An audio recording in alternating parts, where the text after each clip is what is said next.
Bom, boa noite a todos e a todas que estão assistindo a gente. Queria agradecer ao capítulo Chico Xavier pelo convite e a todo mundo que está podendo assistir. Eu notei que tinha algumas pessoas que estão acompanhando, né, que foram amigos meus e irmãos que passaram, né, até no meu passado, que é o Adalberto, o Juliano, o Shen, é, o Murilo, Everardo Benevides, enfim, deixa eu ver se mais pessoas que são da minha época. Enfim, a Adalberta já falei, Marcelo Marinho falou que vem, enfim, várias pessoas. Eu queria falar um pouco sobre uma trajetória que eu tive, né, dentro da ordem, né, para vocês poderem entender. Eu acho que não foi falado muito bem sobre a Ordem de Molay, mas talvez tenham pessoas que não estejam assistindo, né? A Ordem de Molay é uma ordem iniciática ligada à maçonaria, de jovens de 12, acho que é 12 ainda, né? De 12 a 21 anos, né? Que pregam algumas virtudes, principalmente de valorização da juventude e preparação do jovem para a sociedade, né? Então pregam as virtudes de Molay são amor filial, reverência pelas coisas sagradas, cortesia, companheirismo, fidelidade, pureza e patriotismo, né? Se acredita em liberdades, se defende todas as liberdades, seja ela religiosa, civil e intelectual. Então, essas foram as bases onde eu aprendi e fui criada desde 1995, quando com 15 anos eu entrei dentro da Ordem de Molay e permaneci até os 21, aproximadamente. Eu cheguei a participar, ter alguns cargos, participar ativamente da Ordem de Molay. E de determinado momento da minha vida eu fiz transição de gênero, né? Não mais frequentei a Ordem de Molay, né? Não frequentava já há um tempo, mas fiz sim. E aí eu queria falar um pouco sobre isso, né? Para as pessoas pensarem, o que é isso, né? LGBT, não sei se todo mundo tem o conhecimento do que seria isso, né? A gente tem a sigla LGBT, que na verdade é lésbicas, gays, bissexuais, transexuais e travestis. Nós temos, dentro dessa sigla, né, uma série de outras sexualidades, identidades, mas, resumidamente, nós temos pessoas com sexualidades diversas da heterossexual e identidades diversas do sistema normativo vigente. O sistema normativo vigente, como a gente chama, é o sistema que diz que as identidades de gênero elas têm que ser cisgêneras. Cisgêneras é um termo que nós usamos dentro dos conceitos e estudos de gênero para determinar pessoas que vivem o seu gênero de nascimento. Então, por exemplo, se eu nasci dentro do gênero biológico masculino, eu vivencio esse gênero, eu sou uma pessoa cisgênera. Então, se eu sou um homem cisgênero, eu nasci com sexo e gênero biológico de nascimento masculino e permaneci com ele e não me identifiquei em nenhum momento com outro gênero. Então, eu sou cisgênero. A pessoa transexual, ela se identifica com o gênero muitas vezes oposto ao seu de nascimento, ou ela pode também ter uma identidade mista, que a gente chama de identidade não binária, que é aquela identidade onde a pessoa não se encaixa em gênero nenhum. Mas, em tese, assim, para a gente começar a entender melhor, a pessoa transexual, na maioria das vezes, né, se identifica com o gênero oposto ao do seu nascimento. Então, foi o que aconteceu comigo. É, eu me identificava dentro do gênero feminino, tendo nascido dentro do gênero masculino. Então, eu sou uma pessoa transexual, mulher transexual, porque me identifico com o gênero masculino. Se eu tivesse nascido no sexo biológico feminino e me identificasse com o gênero masculino, eu seria um homem transexual. Já a questão da homossexualidade, né, da questão das mulheres lésbicas e bissexualidade, elas estão ligadas apenas à orientação sexual. Não necessariamente implica numa mudança da identidade e da expressão de gênero. Se vocês não entenderem em algum determinado momento, por favor, pode interromper, tá? Porque o assunto meio complexo para quem não viu, nunca viu isso antes. Então, eu tenho, de um lado, orientação sexual e do outro, essa identidade de gênero. E a identidade de gênero transexual, ela pode se manifestar, normalmente se manifesta na adolescência, mas ela pode demorar a pessoa para conseguir expressar essa transexualidade. Então, foi o que aconteceu comigo. Eu já tinha essa transexualidade minha desde a adolescência, desde antes até de entrar na Ordem de Molay, mas só consegui expressar esse gênero muitos anos após. Fiz uma transição mais tardia do que a usual. Normalmente as pessoas fazem transição entre a adolescência e a fase adulta. Eu já fiz na fase adulta. Então, isso me acarretou também. Já tinha me formado na faculdade, então tive que mudar, né, a minha vida de um certo ponto. Tive que fazer mudança de documentos, a gente faz mudança da nossa aparência, de vestuário, uma série de questões, né? Hoje em dia a gente tem um nome social dentro da OAB, se consegue, desde 2018, mudar os documentos com uma certa facilidade, né? Se consegue hoje ter acesso a direitos básicos, porque nós conseguimos, em 2019, a criminalização da LGBTfobia, em 2013, o casamento civil igualitário para pessoas homossexuais, né, gays e lésbicas. Em 2018, conseguimos que fosse feita a retificação de nome e gênero de pessoas transexuais na certidão de nascimento, sem necessidade de processo judicial. Isso tudo são conquistas, porque veja bem, quando eu me vejo, né, dentro já da sigla LGBT, realmente, né, uma pessoa transexual, eu vejo que eu tenho uma série de ausências de direitos que eu não tinha antes. Então ali eu precisei brigar para nomes, para ter o direito ao nome, né? Porque na verdade meu nome civil estava outro. Hoje eu consegui retificar minha certidão de nascimento.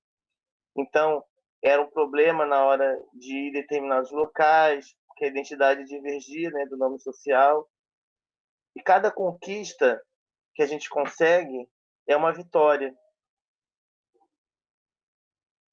E hoje, o que eu mais vejo, o que eu mais quero, é que outras pessoas possam ter essas conquistas. Veja, desde 2015, quando na verdade, eu passei a ser, acho que eu passei a ser ativista, não sei se foi por acaso, mas teve uma situação que me levou a isso, né? Uma coisa foi amarrando a outra. Na verdade, eu conheci a população transexual mais vulnerável e me aproximei desde 2015. Isso me levou a querer fazer um trabalho com essa população, porque eu já, na qualidade de advogada, acreditava que poderia ajudar. Isso me levou até o Grupo Pela Vida, que é a ONG onde eu atualmente estou como presidente. Me levou dentro do Grupo Pela Vida, né, enquanto advogada naquela época, antes de ser presidente do grupo, ter um núcleo jurídico ali para a população trans, onde a gente pôde desenvolver uma série de ações jurídicas, de retificação de nome, de acesso à saúde, né? Comecei a atuar também na defesa de pessoas vivendo com HIV/AIDS, que não necessariamente são LGBTs, podem ser, mas não necessariamente são.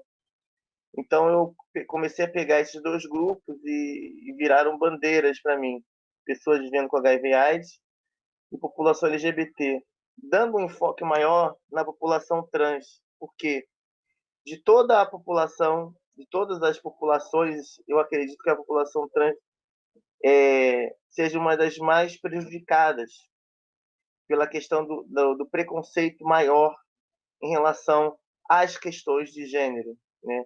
As questões de gênero muitas vezes têm um preconceito muito maior, porque causa mais discriminação, mais dificuldade de acesso ao mercado de trabalho, a expulsão familiar é mais constante, exclusão escolar.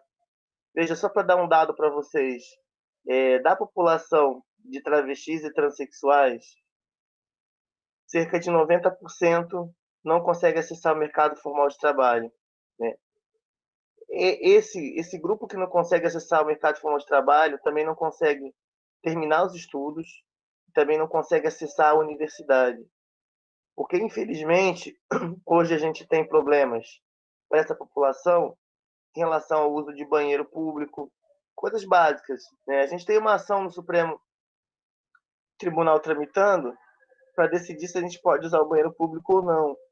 Então, quando você fala de população de travestis e transexuais, você fala do básico. É o básico que o ser humano pode querer, tipo, poder usar o banheiro sem sofrer discriminação, não ser criminalizado por estar tentando usar um banheiro, ter direito dentro da escola, caso o seu nome não seja retificado, de utilizar o nome social na chamada, na folha de prova, ser respeitado pelos seus colegas. Para isso, a gente deveria ter um programa sério de combate à LGBTfobia dentro da escola. Só que toda vez que se tenta levar esse assunto para os espaços, a gente nota que é um assunto que causa resistência, porque as pessoas não conseguem, muitas das vezes, ter empatia sobre essa causa, entender que os mesmos direitos que as pessoas têm, pessoas LGBT também têm, e que falar sobre pessoas LGBT não vai fazer ninguém virar um LGBT, porque isso não existe. Quem é LGBT já nasce orientado para isso. Por exemplo, se você é um homossexual, ninguém te transforma num homossexual. Você nasce homossexual, orientação sexual homossexual, ou orientação sexual heterossexual. Ninguém transforma ninguém em nada. Eu não acredito nessa hipótese de vou transformar alguém em alguma coisa. Mas esse é o argumento que é usado para não ter esse debate dentro de determinados espaços. E por conta de ausência de debates, a gente tem um aumento muito grande da exclusão escolar e uma inserção muito pequena de população transexual dentro de universidades, né? Muito pequena mesmo. Segundo o relatório da Associação Nacional de Travestis e Transsexuais, o percentual estava em torno de 0,03%. Segundo o próprio relatório da associação, que é uma associação nacional, que faz um estudo estatístico sobre as violências da população transexual no país, eles disseram no relatório deles que a violência chega a ser a primeira instituição que uma pessoa transexual conhece na sociedade, porque começa a violência muitas vezes dentro da família, na escola, e vai, e vai perdurando durante a sociedade, e a pessoa entra numa cadeia de violência, muitas das vezes tendo que recorrer à prostituição sem na prostituição, chamada prostituição compulsória, porque aqui eu não vou fazer nenhum juízo de valor em relação à prostituição, mas a prostituição compulsória é um grande problema. E são esses assuntos que eu estou querendo debater com vocês, sobre qual é o papel da Ordem de Mulher, qual é o papel desse grupo na formação dos jovens, para que a gente possa formar jovens não preconceituosos, jovens que vão respeitar o ser humano, vão respeitar a diversidade, entender que ali reside uma pessoa, um ser humano. Então a gente precisa desse respeito, dessa consideração e desse apoio, sim, porque os dados são alarmantes. Hoje eu tenho lá na instituição um projeto que atende a população trans. Né? Atendemos cerca de 430 pessoas até o momento. E as demandas são básicas. São demandas por acompanhamento em delegacia, porque a pessoa acaba sofrendo uma discriminação de gênero sem nenhum motivo, por vizinhos, por pessoas na rua, por agentes, muitas vezes do Estado, que deveriam estar protegendo essa população. Muitas vezes esses agentes são os agentes de violência e de transfobia. Muitas vezes essa transfobia também ocorre em lojas, em locais onde a pessoa vai, de repente, fazer uma compra. Então, é muito complicado como essas coisas vão acontecendo e a gente precisa estar dando também assistência para que as pessoas possam buscar esses direitos. Né? As pessoas LGBT foram as que mais sofreram durante essa pandemia também, porque um grande número de pessoas LGBT vive na informalidade por causa da dificuldade de acesso ao mercado de trabalho. E a pandemia acabou deixando essas pessoas num estado de necessidade muito grande. Se não fosse assim um movimento social LGBT se ajuntar para poder distribuir as cestas básicas, né? A gente chegou, acho que em conjunto, todos os movimentos LGBT distribuir quase 10 mil cestas básicas, a catástrofe teria sido muito grande em relação à população LGBT. Que veja, se a gente levar em conta a estatística de que cerca de 90% das transexuais vivem na prostituição e vivem exclusivamente desse mercado, numa pandemia elas não poderiam nem trabalhar, né? E muitas não conseguem ter outro tipo de atividade pela discriminação, pelo preconceito, e muitas vezes até pela falta de uma capacitação profissional, porque hoje a gente não tem projetos de inclusão, a gente não tem o combate à LGBTfobia na escola, a gente não tem essa discussão de gênero sendo feita na sociedade de uma forma saudável, sempre quando é feita de uma forma polarizada e com animosidade. Lembrando que, por exemplo, aqui no Rio de Janeiro,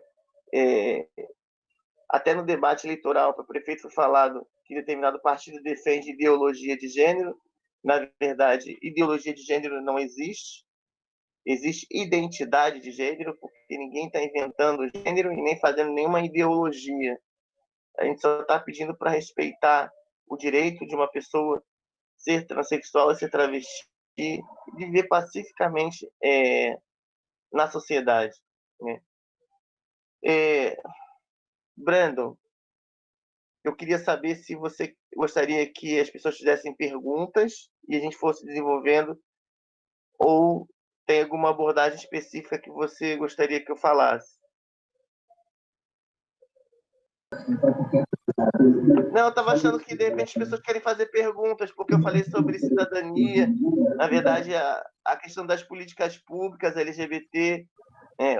Hoje a gente tem necessidade de políticas públicas de empregabilidade, de políticas públicas de inclusão na escola, do combate à LGBTfobia nas escolas, para poder dar inclusão às pessoas.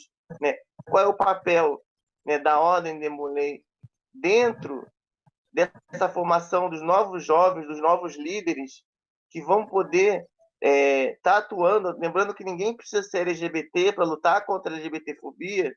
As pessoas podem ser parceiras dessa causa de direitos humanos. Né?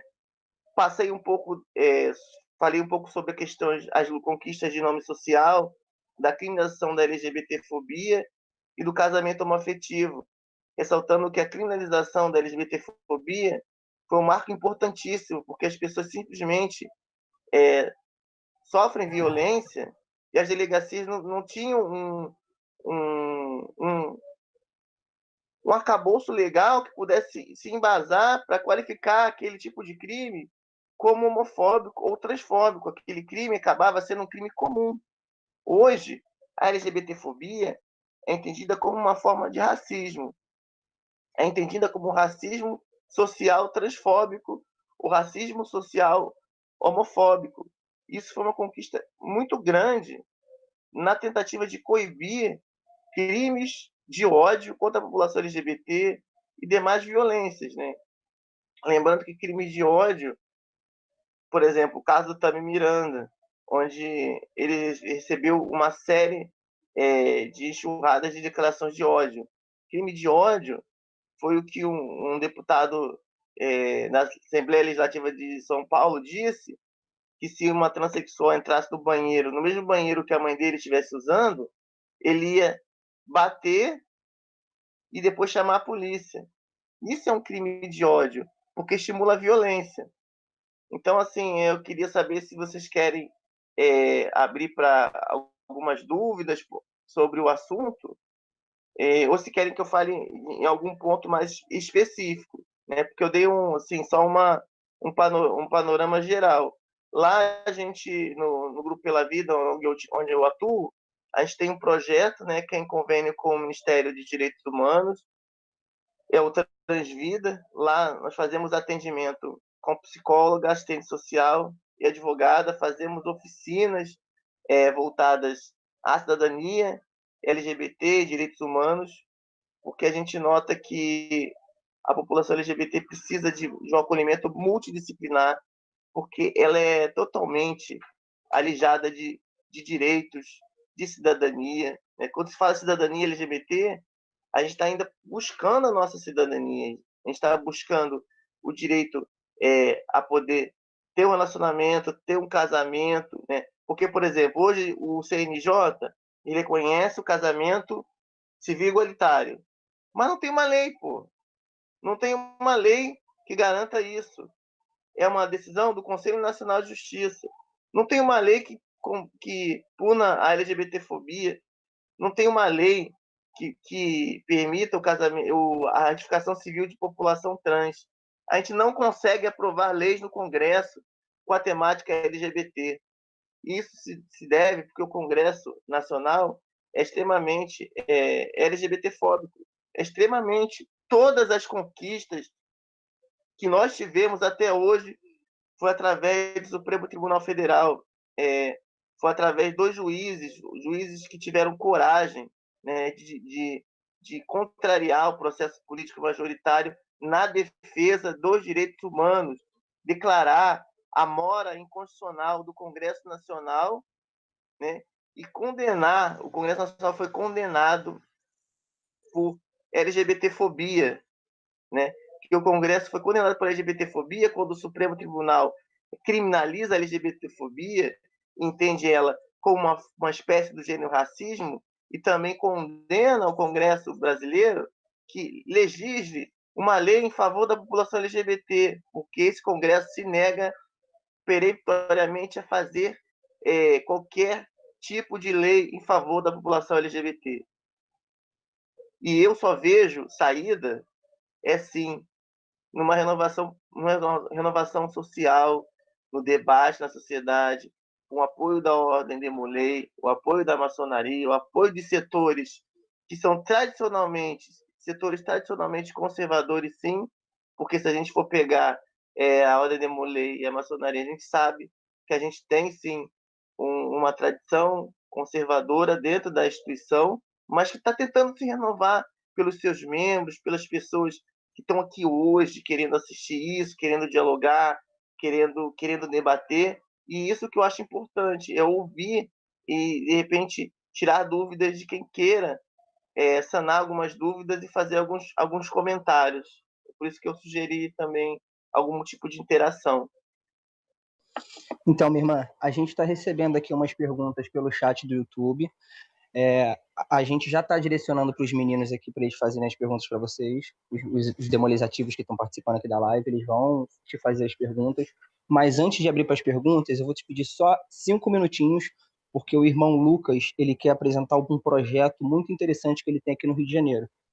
Então, eu vou pedir para o Lucas falar um pouquinho sobre o projeto. É 5 minutos, coisa rápida, enquanto a gente termina de selecionar aqui mais algumas perguntas. E aí os meninos vão fazer as perguntas para você, tudo bem? Mas se você quiser falar mais Tudo sobre o bem. tema, se você acha que tem um tema que você queira se aprofundar mais, pode ficar à vontade.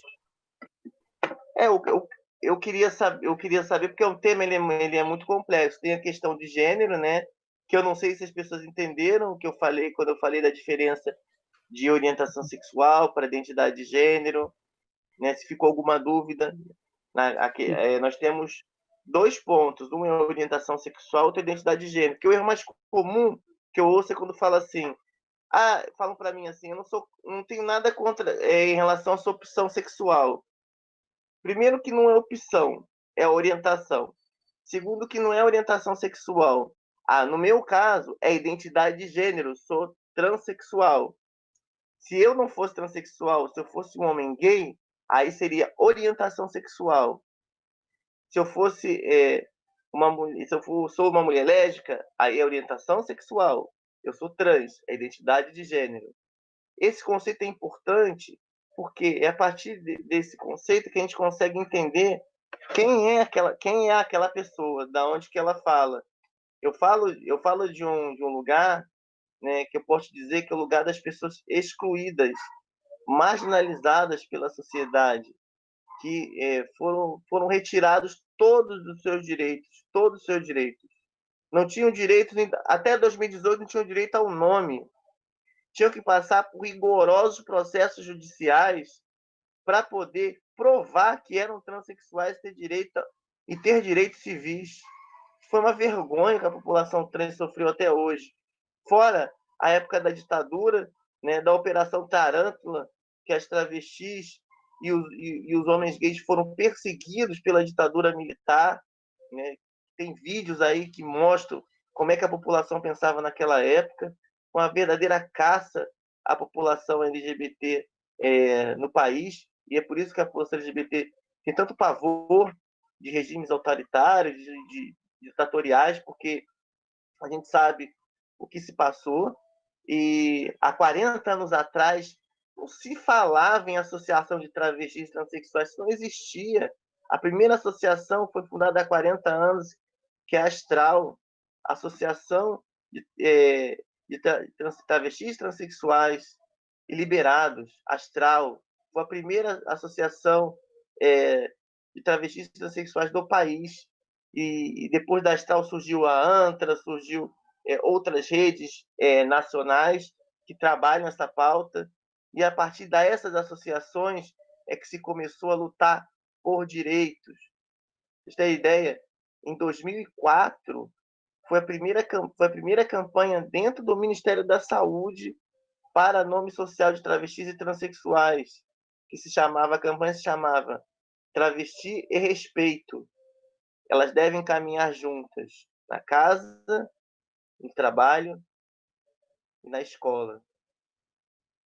Apenas isso, respeito que se pedia. Se queria que as travestis tivessem respeito nas unidades de saúde para poderem fazer seus atendimentos médicos, seus tratamentos, mas até hoje a gente enfrenta problema em relação ao alojamento.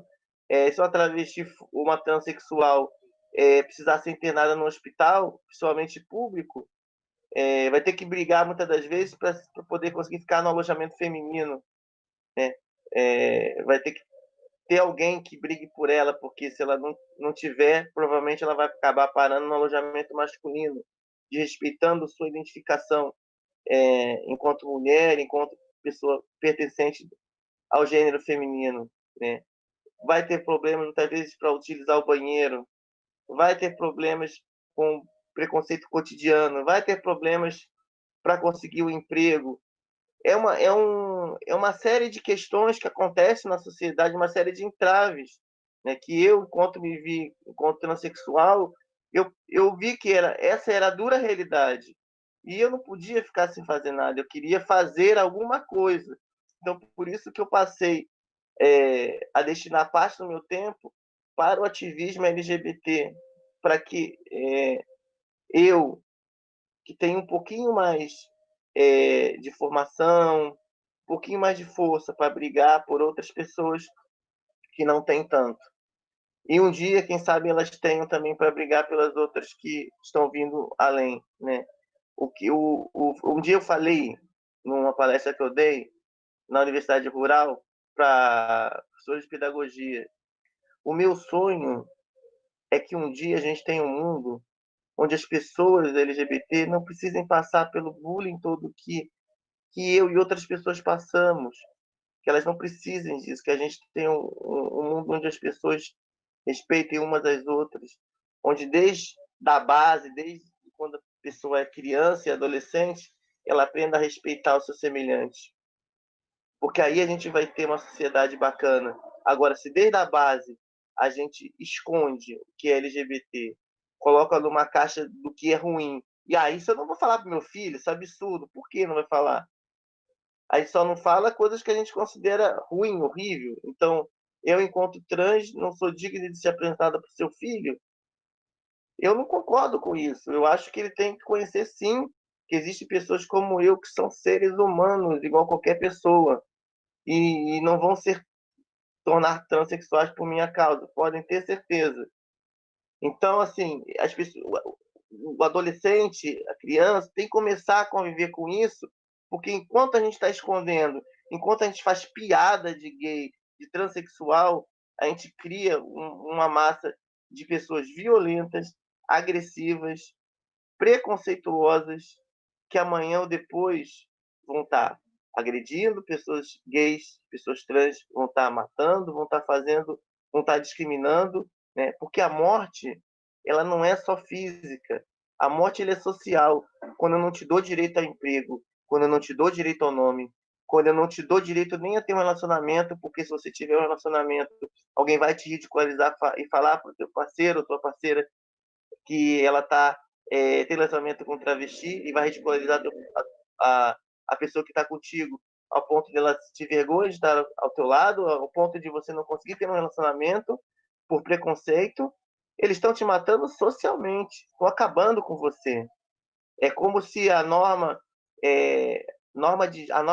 vigente de gênero, que a gente chama de cis-heteronormatividade, estivesse nos punindo por querermos e por peitarmos, sermos transexuais e estarmos aqui na sociedade.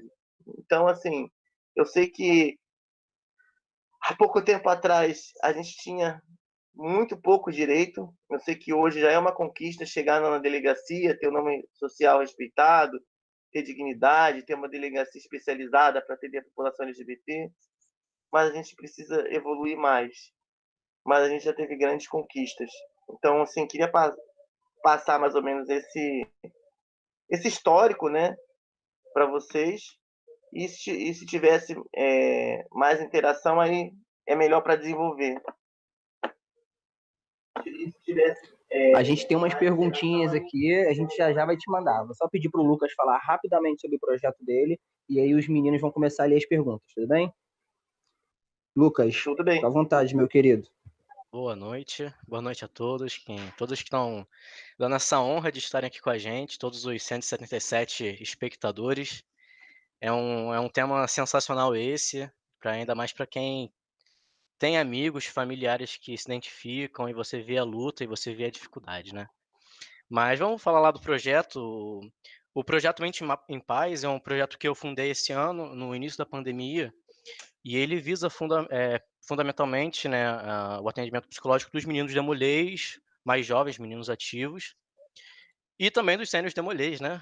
Porque nós sêniores também somos seres vivos e precisamos, né? Não é porque a gente é velho que a gente tem dinheiro, que a gente trabalha, a gente também tem dificuldades e tudo. Mas o que que o projeto tem, o objetivo, o que que ele é? A gente disponibiliza realmente atendimento psicológico gratuito para os meninos da Ordem da Mulher, para os membros ativos do estado do Rio de Janeiro. E nós também estamos entrando agora numa próxima etapa que é disseminação de mídias, falando sobre a importância da saúde mental, sobre a importância de termos essa empatia como ser humano no nosso capítulo, na sociedade. Porque muitas vezes nós estamos no capítulo, nós estamos do lado de irmãos que têm problemas sérios de ansiedade, depressão, problemas que podem também estar a relação do gênero, e nós não sabemos, nós estamos ali do lado e não podemos ajudar, nós não temos esse contato. E a gente pode ser uma pessoa mais agradável, nós podemos ser pessoas mais sensíveis e acolher esses irmãos.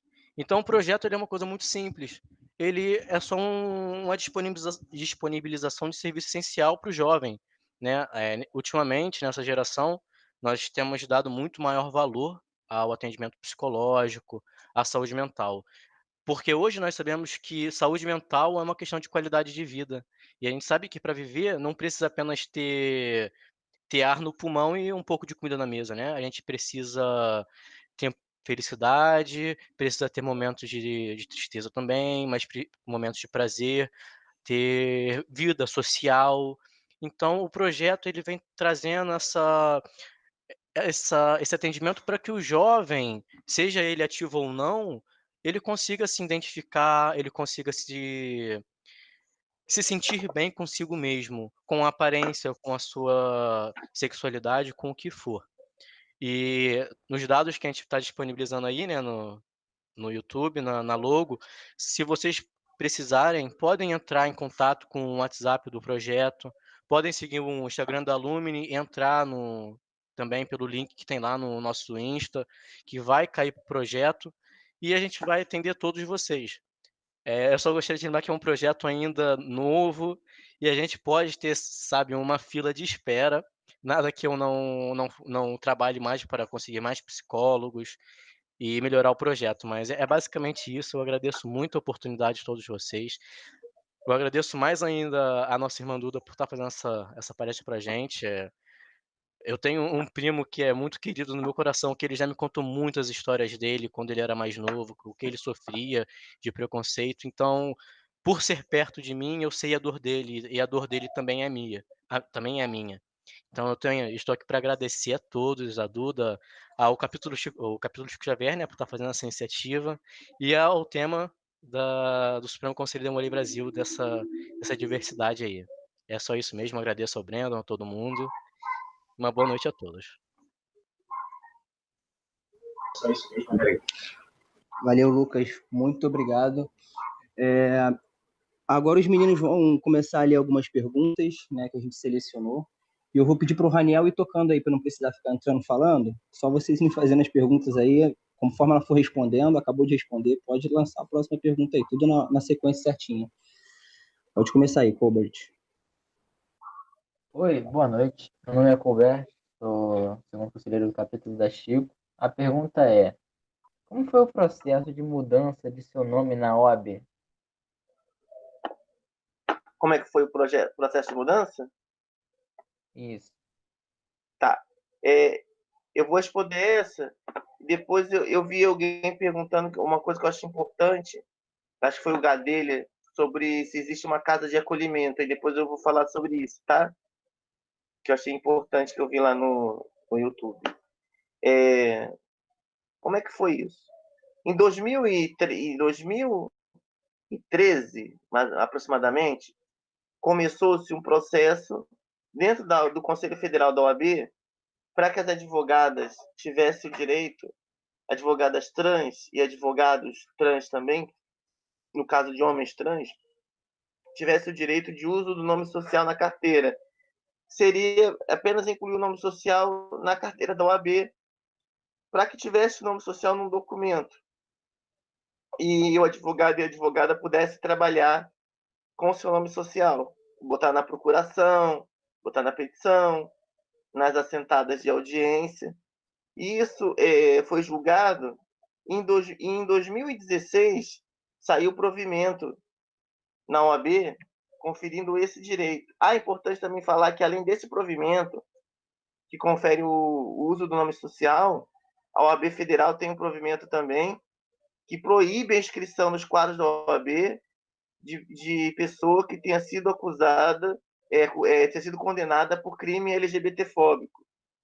Eu acho que isso são duas conquistas muito bacanas na OAB, né, porque elas reconhecem, a OAB reconhece como fundamental para o advogado o respeito à população LGBT e à diversidade. Então, eu recebi, né, essa carteira em 2017, porque em 2016 foi o provimento, tinha um lapso de 6 meses. Eu, como estava muito ansiosa, no dia seguinte que saiu o provimento, eu fui lá, ninguém sabia nem do que se tratava, eu levei cópia, eu levei tudo, abri o processo, mas carteira mesmo eu só consegui 6 meses depois. Fizeram uma cerimônia e me entregaram a carteira. Na verdade, você, teoricamente, só recebe a carteira da OAB uma vez em cerimônia. Eu recebi 2 vezes, porque na primeira não tinha nome social, e na segunda eu recebi com o nome social. Depois da entrega da carteira, né, foi um fato que acabou indo para noticiários, jornais, né, uma série de veículos noticiaram.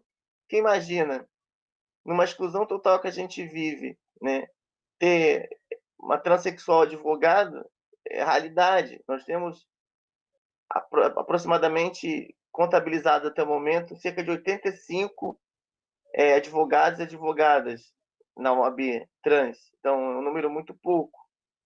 E aí eu fui a primeira advogada no Rio de Janeiro a ter o nome social na carteira da OAB. Então, isso foi uma notícia que acabou indo para os veículos de comunicação, jornais, enfim. E graças a essa visibilidade positiva, né, que teve na OAB em relação também à minha pessoa, eu acabei participando, como fui retratada na exposição Face da Justiça, que foi realizada pela CAARG, a Caixa dos Advogados aqui do Rio de Janeiro, onde eu e mais 7 advogadas foram retratadas. Foi um ano bem bacana para mim, onde eu pude desenvolver alguns trabalhos, fazer algumas palestras, e iniciei, né, esse trabalho tanto de visibilidade quanto de apoio da população trans, né? Porque a população trans ela é invisível, então ela precisa aparecer, e através das personalidades e que as demandas da população vão aparecendo, né? E aí, depois dessa questão da CAARG, da minha entrega da carteira, eu comecei a integrar a Comissão da Diversidade de Gênero e fui advogar, né? Tive dificuldades normais, porque como ainda o nome não estava retificado, às vezes no sistema da OAB batia um nome diverso do meu nome social. Aí muitos juízes falavam que o advogado divergia do que estava na procuração e mandava regularizar a representação processual. Eu tinha que fazer. Aí eu criei uma petição padrão explicando tudo direitinho, certinho, que eu era transexual, que tinha tomado posse, carteira com nome social, tudo certinho. Aí era regularizado, o juiz entendia e prosseguia. Mas eu tinha esse texto padrão, tinha esse inconveniente ainda. Quando eu consegui a retificação civil, aí esse problema desapareceu, porque aí nos meus documentos já consta gênero feminino e o nome Maria Eduarda. Então, eu não preciso mais passar por esse problema, né? Mas antes eu carregava tudo, carregava documentos que eu tinha, leis, decretos de nome social, tudo para tinha uma pasta com todos os documentos, né, para resguardar o meu direito de estar usando esse nome, né, de não estar sofrendo nenhum tipo de ausência, né, nas minhas prerrogativas, né, porque quando se fala de prerrogativas de advogado, uma das minhas prerrogativas é ser respeitada na condição que eu sou, né, de advogado. Então, também atuava com esse material na minha pasta para que eu tivesse as minhas prerrogativas respeitadas. Alguém perguntou sobre a questão de ter algum projeto igual a Casa 1. Nós temos aqui a Casa NEM, que fica no Flamengo. Agora está com a Casa NEM está no espaço que foi cedido pelo governo do estado por 5 anos. E lá tem um grupo, sim, LGBT, pessoas que estavam desabrigadas, que foram expulsas de casa, em situação de rua, estão sendo acolhidas lá. E tem o Hotel LGBT, que é da Prefeitura do Rio de Janeiro, que fica aqui na Tenente Possolo, 45, que tem abrigado cerca de 40 LGBTs. Nós temos feito um trabalho com ambas as casas, né, ambos os locais, para poder fazer oficinas de direito e cidadania, acolhimento jurídico, psicológico, inclusive social, já que lá na instituição onde eu presido, o Grupo Pela Vida, a gente tem assistente social, psicóloga, advogada, né, e a gente tem os grupos terapêuticos temáticos para a população trans e pessoas vivendo com HIV e AIDS. É isso. Ótimo. Um irmão perguntou aqui no chat do YouTube: como seus irmãos reagiram, os irmãos do seu capítulo reagiram quando você declarou sua transexualidade? Então, eu já estava afastada, né, da ordem, mas os que me encontraram e que a gente conversou foram muito receptivos, né?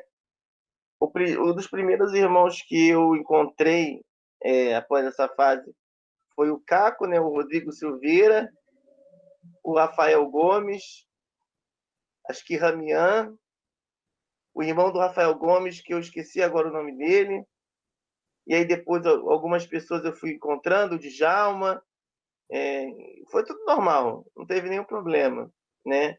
É claro que eles falaram que não esperavam, né?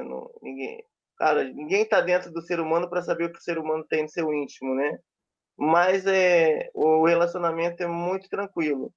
Inclusive, muitos desses irmãos, a gente já saiu, já conversou, bateu papo. Eu queria só contar uma situação que foi muito bonita mesmo. O Marcos, que é um demolei, que eu levei, ele era meu vizinho, eu levei ele desde os 15 anos lá para o Demolei, ele ficou lá muito tempo. Ele, depois de um tempo, ele me chamou e ele pediu se eu podia dar uma palestra num lugar onde ele tocava como DJ, numa casa lá.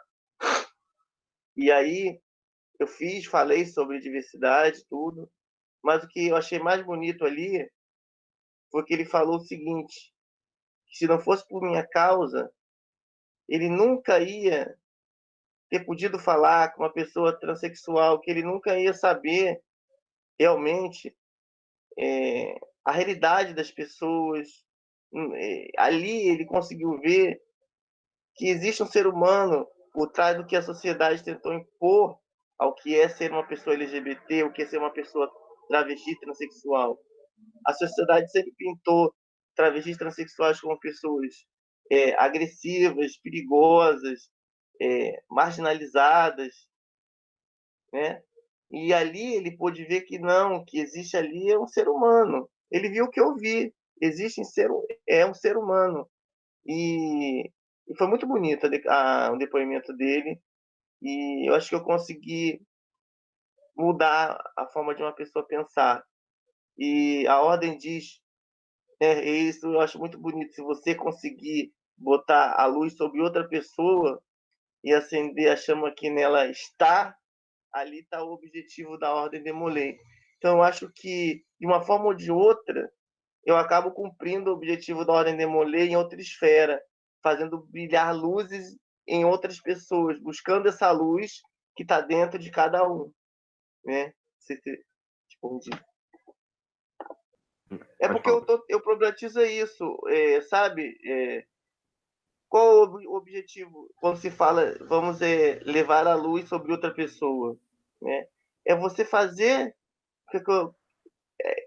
você lançar uma chama, né, em cima de um local que está apagado, a chama do que? Da fraternidade, do respeito, do amor ao próximo, né, dos direitos humanos, do respeito.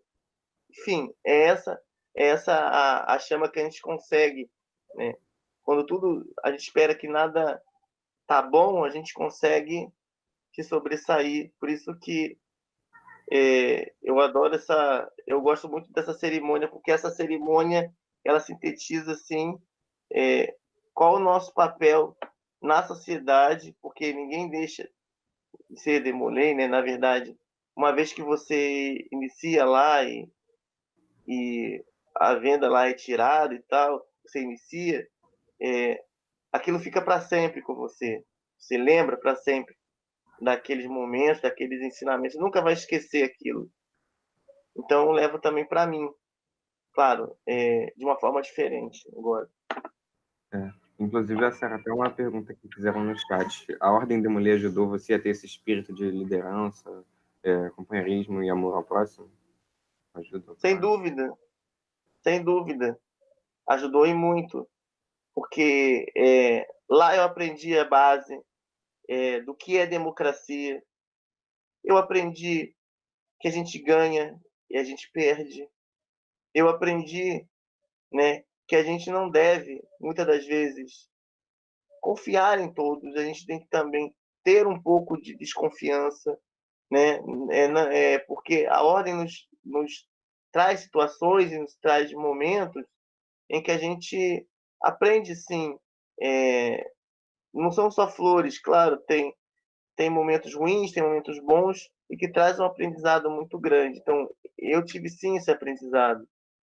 E as coisas mais bacanas que a ordem me deu foi a possibilidade de fazer filantropia, né? De estar ajudando o próximo, de aprender isso, de ter um grupo que ajuda o próximo e ter um grupo de pessoas que são fraternas umas com as outras, né? E isso era uma coisa que eu sentia muita falta.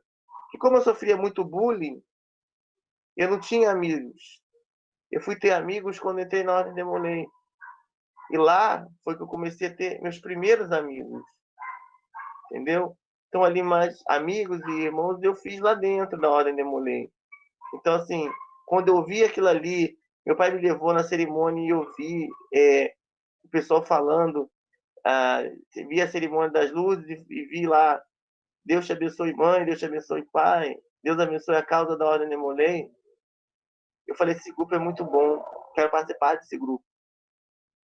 Eu senti ali uma energia, uma força bacana, né? E o caminho, nós seres humanos somos mutáveis, né? Então, assim,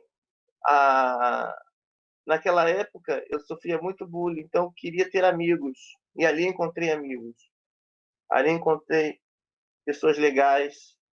Eu me sentia tranquila porque eu ia para lá e sabia que ninguém ia fazer nenhum mal para mim. Então, eu sabia que se um irmão se comprometesse comigo e voltar em algum lugar ou em algum capítulo distante, eu poderia confiar nele.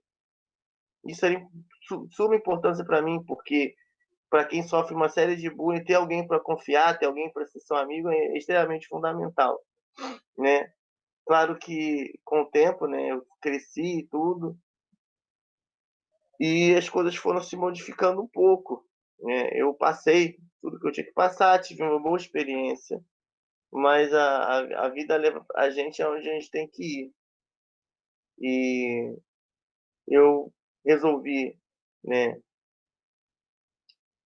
fazer a transição e entender e me respeitar, porque antes eu queria agradar as pessoas, eu aprendi que eu não tenho que agradar ninguém, eu tenho que agradar a mim, e resolvi me agradar e me respeitar e não mais suprimir, né, esse sentimento e essa identidade que eu tinha dentro de mim. E aí eu fiz a minha transição, mas eu já estava já afastada, já não frequentava mais a Ordem Demolay, mas foi super tranquilo. Os Demolays são 10. Pode ter um ou outro que tem a cabeça meia retrógrada, mas a maioria é 10. Muito bom saber disso. Perguntaram aqui também, qual é a sua melhor lembrança da Ordem Demolay? Uma lembrança? É. A minha maior lembrança da Ordem Demolay foi no dia que eu ingressei na Ordem Demolay, né? Foi muito legal, foi muito bacana. Teve uma festa muito grande lá depois, né? E o outro foi quando eu tomei posse, né? Acabei sendo presidente do capítulo e também foi um momento bem bacana, foi especial esse momento também. Que bom. Nem eu ainda cheguei nesse momento ainda de tomar posse do capítulo. Ainda estou no caminho. Outra pergunta que fizeram. Você observa algum método de aproximação com as opiniões conservadoras? Como assim? Aproximação como um diálogo? Eu acho que a pergunta quer dizer como você acha que a gente deve se aproximar para fazer as pessoas ouvirem a causa e entenderem mais, para poderem respeitar e fazer o mínimo. Então, vamos lá. Eu acho que existe uma grande confusão aí, tá? Porque as pessoas, principalmente as pessoas que falam assim, eu sou conservador, não entendo isso e isso e aquilo. A gente tem que entender o seguinte: a Constituição do país, né, ela deve estar em primeiro lugar no nosso norte. Por exemplo, nós, tanto quanto maçom ou demolei, prometemos obedecer, né, a Constituição em primeiro lugar. A Constituição é o norte dentro dessas duas instituições. Então, se a Constituição é uma Constituição que garante os direitos humanos, que garante o direito à não discriminação, a dignidade da pessoa humana, como é que eu posso me lançar contra esse tipo de pauta? Tá me entendendo? Como é que eu posso querer me aproximar e me assimilar a pensamentos ditatoriais, a pensamentos retrógrados, inquisidores, pensamentos inquisidores, né, que condenam, que desejam a morte de pessoas por serem diferentes das outras, né? E precisa dialogar uma forma de que as pessoas não precisem se aceitar umas das outras, mas elas tenham a obrigação de se respeitar. A gente tem que desconstruir a falácia da identidade de gênero e a falácia de que pessoas LGBT são contra a família. Não, isso não é verdade. Pessoas LGBT, em primeiro lugar, têm família, né? Nós temos famílias também, existem casais e famílias homoafetivas. Então, ninguém aqui está contra nada. E temos que acabar com essa falácia de que o movimento LGBT quer influenciar crianças e adolescentes. Não é verdade. O que a gente quer é que crianças LGBT e adolescentes LGBT também possam ser respeitados. E é burrice a gente querer fechar os olhos para essa realidade, pois é uma realidade que existe, sim, de pessoas adolescentes LGBT. A gente precisa estar falando sobre isso, porque enquanto a gente não fala, a gente cria seres humanos traumatizados, porque sofrem todo tipo de bullying e não tem nenhum amparo, nem de escola, nem de sociedade, nem de família, né? E a gente não está resolvendo problema nenhum virando as costas, né? Recentemente, na campanha de 2018, um candidato falou que se o filho ficar meio gayzinho, dá um couro que ele melhora. Isso é o maior do absurdo que existe. Isso é estimular violência, entendeu? Então, é esse tipo de pensamento que a gente tem que abominar. A gente tem que começar a pensar o seguinte: olha só, aqui a gente está querendo exercitar o direito ao respeito do ser humano, né? Se a instituição promover debate de respeito ao ser humano, de respeito às diferenças, às diversidades, a gente vai conseguir construir um mundo melhor. Não precisaria, né, uma pessoa gay tomar uma lâmpada no meio da cabeça, no meio da Avenida Paulista, se a gente tivesse ensinado os nossos jovens e adolescentes a respeitar uma pessoa LGBT, porque aquela pessoa teria crescido aprendendo que é o respeito. Agora, a partir do momento que alguém sobe em algum púlpito, em algum local, usa a sua força como formador de opinião e diz que pessoas LGBT são abominação, ele está desumanizando a mim e a outras pessoas LGBT ao ponto de que isso estimule a violência. Esse que é o ponto. A gente precisa mudar esse pensamento dentro da sociedade através de uma grande formação, formação mesmo, social, debate, falar para além. Hoje eu estou feliz da vida porque pela umas raras as vezes que eu estou falando para além da população LGBT, eu estou falando para quem não é LGBT, estou falando que na Ordem Demolei é um momento assim maravilhoso estar aqui falando para cento e poucas pessoas, e muitas delas não são LGBT, para vocês poderem entender e serem propagadores que a população LGBT ela precisa só de respeito, precisa de cidadania. O que é a cidadania da população LGBT? É a mesma de que qualquer cidadão. Só que acontece que para nós não é dado o direito de cidadania. Essa que é a questão. A gente tem que brigar por direitos básicos que qualquer cidadão tem. Por isso que a gente fala tanto em cidadania LGBT, que a gente precisa disso. E é por isso que as paradas LGBT são importantes.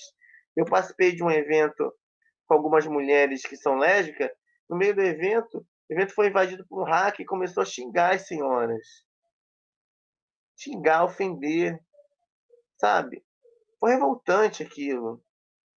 O que dá o direito de alguém ofender alguém pela orientação sexual dela? O que te dá o direito de querer bater em alguém porque é trans, porque é gay? O que dá o direito, né, de virar para alguém e falar assim: ah, você não é mulher, não, você é homem? O que dá o direito de alguém fazer isso?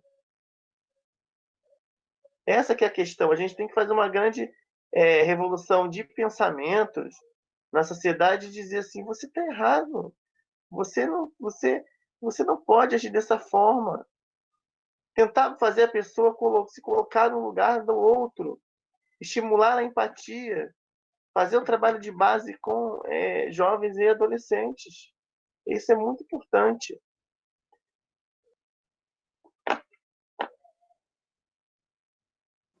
Realmente, o que você falou, muito importante, ainda mais dias de hoje. Parece que às vezes até piora, às vezes melhor. Mas a próxima pergunta aqui é: como foi a luta e os preconceitos na política, na consolidação do crime contra a homofobia e a sua atuação perante o STF? Sim, vamos lá. A questão da criminalização da LGBTfobia, ela é bem antiga, né? A gente teve diversos projetos de lei, tentativas de projetos de lei, né? Nós tivemos tentativas de projetos de lei para criminalizar a LGBTfobia, mas eles acabavam sempre sendo barrados, havia muita obstrução a esses projetos de lei por uma questão de conservadorismo, né? Porque a alegação era de alguns grupos religiosos que a criminalização da LGBTfobia ia acabar criminalizando o discurso dos pastores evangélicos nas igrejas, porque para eles a homossexualidade é pecado. Vamos lá. Aí eu queria desenvolver um pouco sobre isso depois. Mas primeiro vamos cronologicamente ao debate. Então, essa foi sempre uma forma de obstrução. E como a massa conservadora política ainda hoje é a maioria, como era antes, a gente não conseguia que esses projetos fossem à frente. Então, eles acabaram sendo retirados, soterrados durante anos. Né? Teve mais de um projeto que tentou criminalizar a LGBTfobia e a gente não conseguiu. Teve paradas LGBT, teve atos, seminários, documentos, diversas reuniões, congressos nacionais LGBT, e o pleito sempre era da criminalização. E a gente não conseguia sair do lugar porque, por exemplo, a estratégia utilizada por setores conservadores é se filtrar na Comissão de Constituição e Justiça e Comissão de Direitos Humanos. Então, assim, com todo respeito, mas como é que pode o pastor Feliciano ser presidente da Comissão de Direitos Humanos? Como é que ele podia ser? Ele não tinha a menor simpatia pela temática de direitos humanos.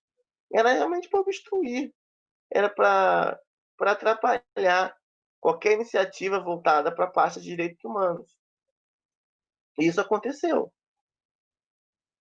Então, o movimento LGBT não se viu de outro modo senão tentar sanar essa inconstitucionalidade de não editarem uma lei de combate à LGBTfobia através via Supremo Tribunal Federal. Diga-se, e dando os créditos a quem merece, né, o nosso companheiro aqui no movimento LGBT, Paulo Iotti, foi quem fez as duas ações, né, tanto pela BGLT quanto pela Cidadania, foram duas ações. Eu entrei depois como representante da ANTRA. A ANTRA entrou como a Miss Scuri. Para quem não sabe, o amigo Scuri, em latim, né, amigo da corte, é um terceiro interessado que entra no processo para auxiliar as partes, né? Então, por exemplo, ANTRA foi a Miss Scuri da BGLT e Cidadania. Então, ANTRA sustentou no dia do julgamento da criminalização da LGBTfobia. E eu representei a ANTRA fazendo a sustentação oral. E eu queria agradecer muito a loja União Escocesa, que foi a loja que me ajudou com um percentual em dinheiro para que eu pudesse fazer a viagem para Brasília para defender a criminalização da LGBTfobia. Tive a ajuda de outras pessoas, mas a loja União Escocesa também me ajudou e agradeço de público. E as pessoas que ajudaram, algumas pessoas pediram para não falarem que foram elas que ajudaram porque elas queriam permanecer em sigilo. Por uma questão de não quererem aparecer, enfim, e eu respeito. Mas elas ajudaram e eu consegui ir para Brasília porque eu não tinha dinheiro para pegar ônibus, avião, né? Não tinha dinheiro para hospedagem. Então eu consegui isso tudo através do apoio das pessoas, né? Que solidarizaram com essa causa e me ajudaram. E aí eu consegui fazer a sustentação oral, consegui ter dinheiro para pagar o Uber, do aeroporto para o STF, para poder depois ir para o hotel, passagem, alimentação, tudo certinho. Consegui fazer a sustentação oral. Lá, eu tive 10 minutos para falar. E a sustentação oral ela é o seguinte: logo quando você começa, o cronômetro começa a rodar e começa a passar. E você vai olhando o cronômetro lá do púlpito onde você vai falar e você vai falando. Quando zerar, é cortada a palavra. Se você não conseguiu finalizar, você fica no meio. Então, eu programei bem para falar em 10 minutos. Fui a última a falar, propositadamente, eu pedi para ser a última a falar. E eu tentei passar um pouco da realidade, né, da população trans, os dados estatísticos, o histórico de violência, né? Como é que é ser uma pessoa trans na sociedade, né? O fato de um cidadão pegar uma travesti, matar, arrancar o coração e depois dizer que arrancou o coração porque a travesti era um demônio e botar uma santa em cima do corpo dela, como se a gente fosse uma aberração, né? Contar casos de assassinatos, de pessoas que foram brutalmente assassinadas, para que os ministros do Supremo Tribunal Federal tivessem a dimensão de como é que a violência LGBTfóbica, né? E como que a ausência de uma legislação protetiva acaba estimulando os crimes de ódio no país. Então, esse nosso discurso, eu acredito que tenha tocado muitos ministros, sim, e que pararam, sim, para pensar, para ler os relatórios que foram apresentados, para ver e tentar até se colocar. Eu acredito que se colocaram no lugar das pessoas que sofrem essa violência, e a maioria deles, né, que foi por maioria, não foi por unanimidade, mas a maioria entendeu que sim, que era inadmissível se continuar num país onde pessoas LGBT não tivesse uma lei protetiva sequer. Não é possível isso. A gente tem Estatuto da Criança e Adolescente, Lei Maria da Penha, Lei do Feminicídio, nós temos Lei de Proteção aos Animais, Lei Estatuto do Idoso, temos lei para tudo nesse país. Não tínhamos lei para a população LGBT, por quê? E continuamos não tendo, mas pelo menos nós temos uma decisão que enquadra a LGBTfobia dentro da lei de racismo. Então já está ótimo, estamos dentro de uma legislação, ao menos, que nos confere uma proteção mínima, ao menos, para que a gente possa brigar contra os crimes LGBTfóbicos no país. Então é isso.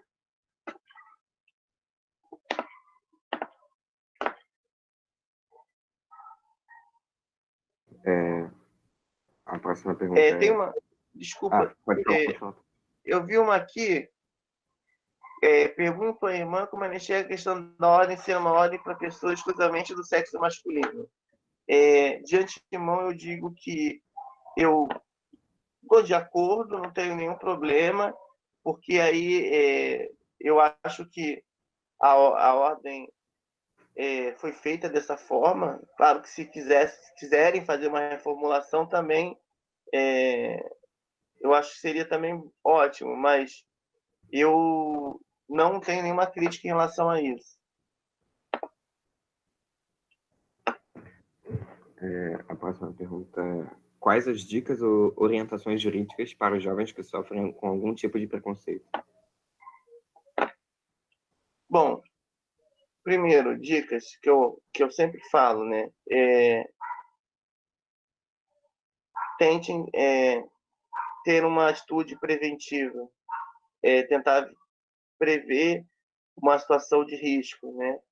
Tentem, muitas das vezes, não andar sozinho tarde da noite ou em locais de pouca iluminação, né?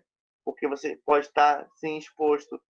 A mesma recomendação que a gente passa para mulheres em geral, né? Para pessoas LGBT, cuidado com lugares isolados, escuros, tentar ter uma companhia para voltar para casa, né?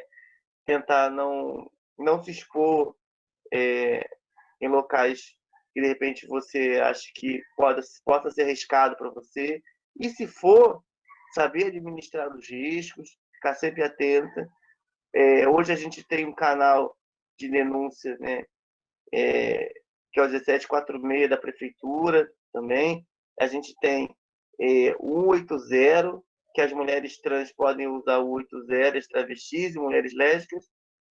E nós temos o Disque 100, que é o canal de denúncia contra a discriminação. Lembrando que podem ir nas delegacias também fazer o registro de ocorrência. E nós temos aqui no Rio de Janeiro a DECRAD e as DEANs, que também atendem para alguns casos. As DEANs atendem no caso das mulheres trans e travestis, né?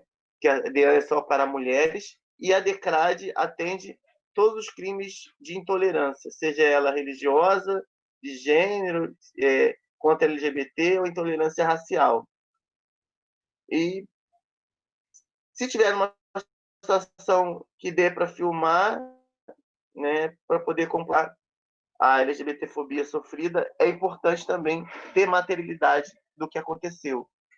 Porque muitas vezes a pessoa não tem como comprovar o que ocorreu. E aí fica complicado. Sem você poder comprovar, como é que você vai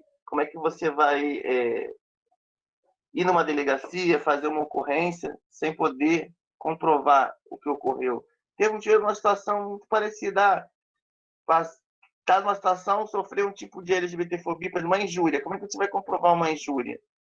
Só se você filmar, só se você tiver uma testemunha, só se a injúria for, por exemplo, utilizando a internet, aí é muito importante. Por exemplo, se a injúria se utiliza de Twitter, YouTube ou algum meio de reprodução de grande escala, como internet, mídias, aí já configura o artigo 20 da Lei de Racismo.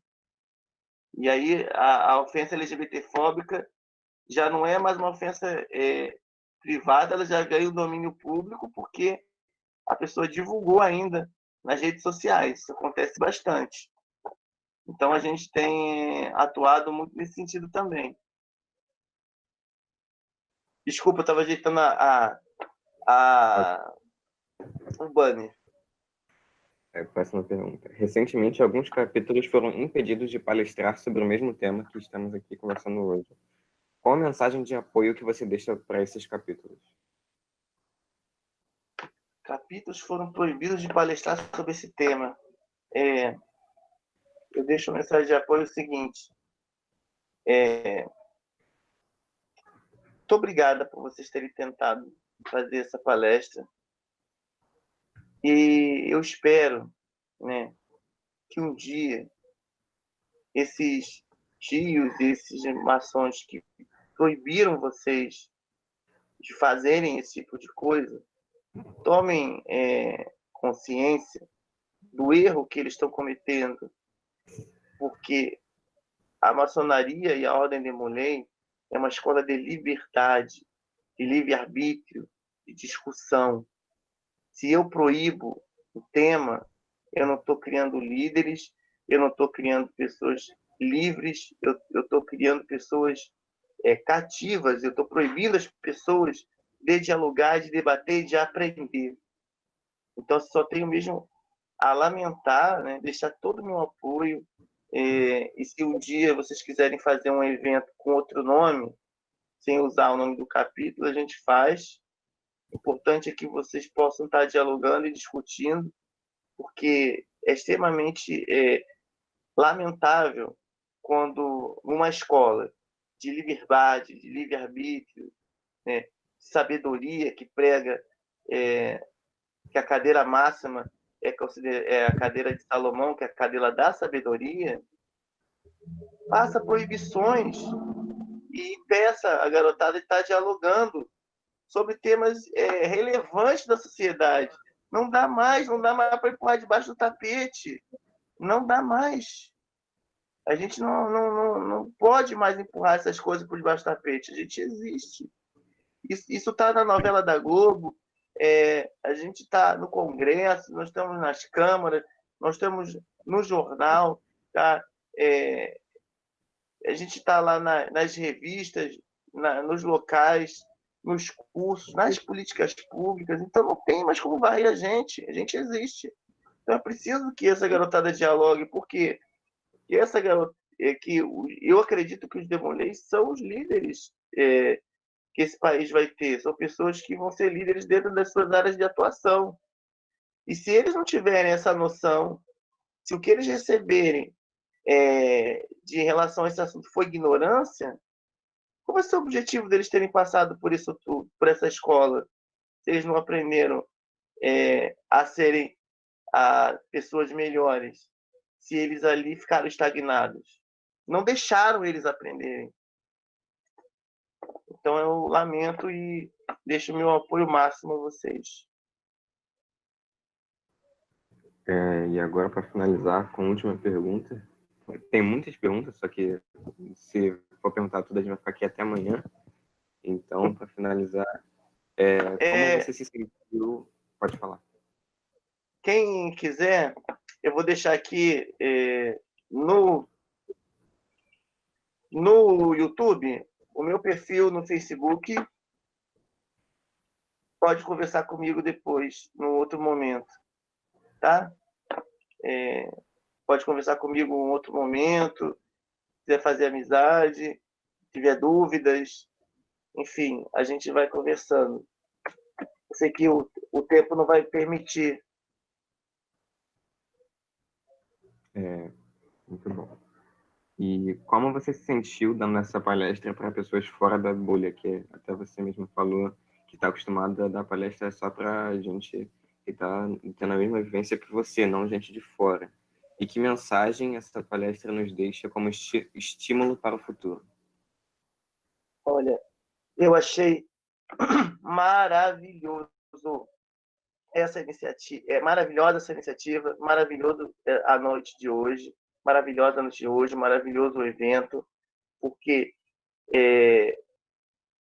hoje eu vejo que os anos todos que eu tive dentro da Ordem Demolei não foram em vão. Valeu super a pena, porque a Ordem Demolei não me decepcionou.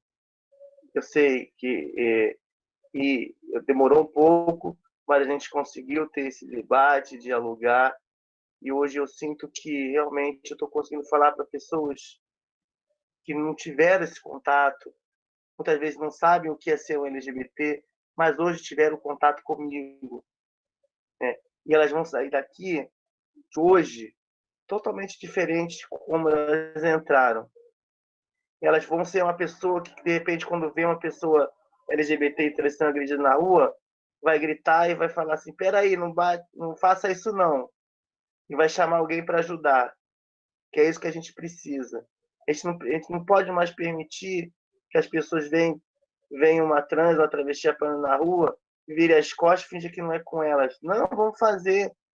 A gente não pode deixar uma mulher apanhando na rua sem fazer nada, não pode deixar uma trans apanhando na rua sem fazer nada, não pode deixar um LGBT sem fazer nada. A gente tem que sim, impedir, chamar a polícia, pedir ajuda, porque nós somos pessoas vulneráveis mesmo, mulheres, LGBTs, mulheres transexuais, nós somos as pessoas mais vulneráveis dentro da sociedade.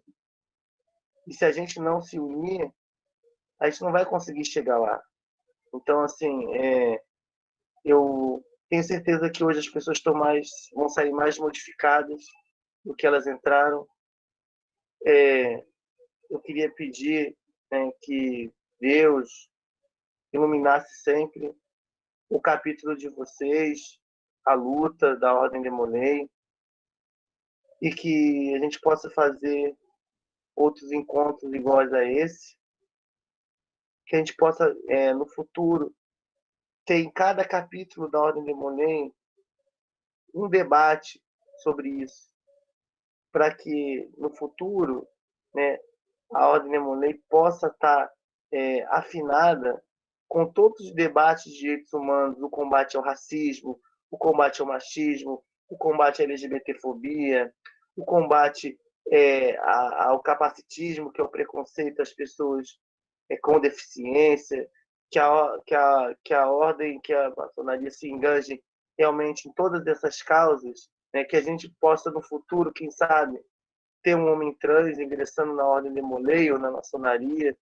né, já que a ordem é para homens, um homem trans poderia ingressar, mas hoje eu acredito que talvez não consiga, mas quem sabe no futuro isso possa estar acontecendo. Tem um grande amigo meu que é homem trans, que o sonho dele era ingressar na maçonaria, só que eu não vejo hoje portas para que isso aconteça para ele, mas é o sonho dele. Ele gostaria muito de poder ingressar. E eu sinto uma pena que ele não possa ingressar, que ele seria um irmão muito valoroso. Enfim, muito obrigada. Desculpa as falhas técnicas, mas é que acontece às vezes assim. Eu botei um banner, que é o banner do projeto que eu faço parte, que é o Núcleo de Atendimento a Travestis, Transsexuais e Pessoas vivendo com HIV e AIDS, Núcleo de Combate à Violência e Promoção de Empregabilidade. Eu tenho muito orgulho de coordenar esse núcleo. Então eu botei o banner para que fizesse. Aí o nome social dele é Transvida e é um coração com as cores da bandeira trans. A bandeira trans é azul, rosa e branco. Obrigada, gente. A gente que queria agradecer, todo mundo do capítulo, queria agradecer pelo seu tempo hoje, por falar com a gente, falar sobre a sua causa, sua vivência, sua luta. Queria agradecer pelo seu tempo dado à Ordem Demolir e ao capítulo Chico Xavier. Todo mundo agradece muito por você. Queria agradecer ao Conselho Consultivo por ter nos dado a ideia de fazer essa palestra. Queria agradecer ao tio irmão Carlos, Breno, Nennerson, do Conselho, que nos instruíram para fazer isso. Ao Clube de Mães, que ajudou todos os Demolês, sempre ajuda os Demolês nas reuniões e ajudou hoje novamente. Quero agradecer a loja maçônica que patrocina o capítulo Chico Xavier, a Cássia de York. Queria agradecer ao Venerável Mestre Germano Correia e ao GCE, e agradecer ao Grande Mestre Estadual da Ordem Demolê, Márcio Shen, e a todos os maçons e demolês que apoiaram essa palestra hoje. Muito obrigado a todo mundo que está aqui vendo hoje. Já são 131 pessoas ajudando, e foi mais antes chegou a 192. E é isso.